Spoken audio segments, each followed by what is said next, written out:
Hello' everyone, ব'লক আজি হাজো মন্দিৰ যাওঁ। হাজো মন্দিৰ যাবৰ কাৰণে মা আৰু মই ওলালোঁ। মায়ে যাই আছে আৰু ময়ো। তাৰপিছতে এযোৰ কাপোৰ ল'লোঁ। কাপোৰ লোৱা কাৰণটো হ'ল ভাত মুহুত দিয়া আছে, সেইকাৰণে। তাৰপিছত মায়ে এজন মানুহৰ লগত কথা পাতি আছিলে আৰু এতিয়া পালোঁ হাজো মন্দিৰ। পাই পেলাই মাহঁতে ভৰি চৰি ধুলে। মা আৰু ময়ে আহিছিলোঁ বাৰু। আৰু এই হ'ল মন্দিৰ। আজি আমি অকণমান দেৰিকৈ আহিছোঁ, ৰাতিপুৱাই অহা নাই বাৰু।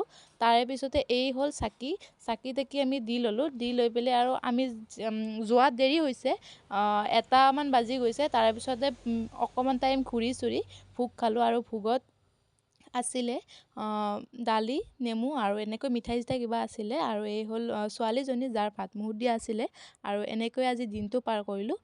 ভিডিঅ'টো কেনেকুৱা লাগিলে জনাব। আৰু মন্দিৰৰ পৰা আহি আমি এখন মানে আমাৰ যিহেতু মন্দিৰটো বনাইছোঁ, সেইকাৰণে এখন মানে ফটো ল'লোঁ। আৰু ফটোখন কেনেকুৱা লাগিছে জনাব। আমি ডাঙৰ ফটোখন লৈছোঁ, ইয়াতে দেখুওৱা নহ'ল বাৰু, পিছত দেখুৱাম। ভিডিঅ'টো আজি এইখিনিয়ে আছিলে। ভাল লাগিলে লাইক কমেণ্ট শ্বেয়াৰ কৰি দিব। Bye bye.